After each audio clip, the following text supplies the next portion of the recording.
Ya Allah, jadikanlah hari ini penuh keindahan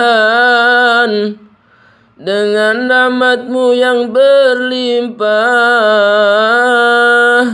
Berilah hati kami ketenangan, kesabaran dan keikhlasan. Ya Allah, dekatkanlah kami pada kebaikan dan jauhkan kami dari segala kejahatan.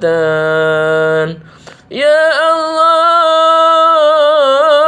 mudahkanlah kami,